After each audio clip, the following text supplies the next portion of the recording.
Well, for today's video guys, meron tayong quick review nitong bago kong data cable. Hindi lang siya basta data cable, 4-in-1 siya na data cable.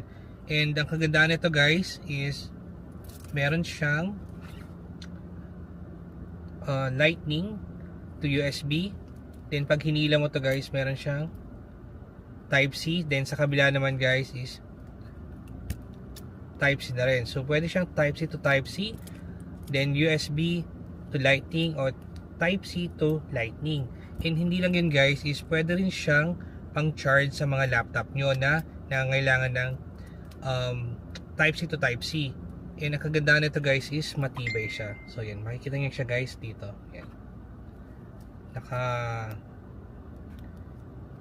metal or naka ano siya guys, ito may protection siya, matibay.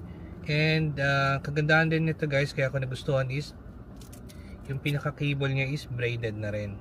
So yan, hindi na siya katulad ng ibang cable na pag ginanito nyo guys is nagka-crack yung mga cord niya. Ito, and yun nga, kagandahan nito guys is 4-in-1 na siya. At hindi lang yun guys, all-in-1 na siya.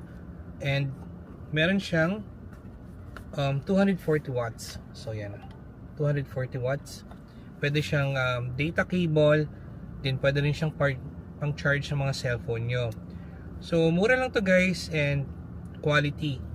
Ilalagay ko na lang yung link sa description sa mga gustong mag-avail at bumili netong 4-in-1. Ito nga pala guys yung bago ng Tranio. So yan, TX S10. So ganito yung boxing guys, yan.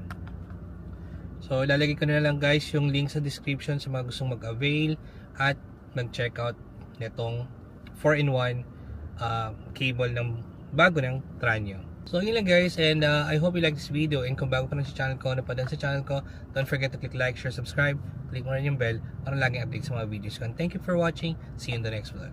Bye!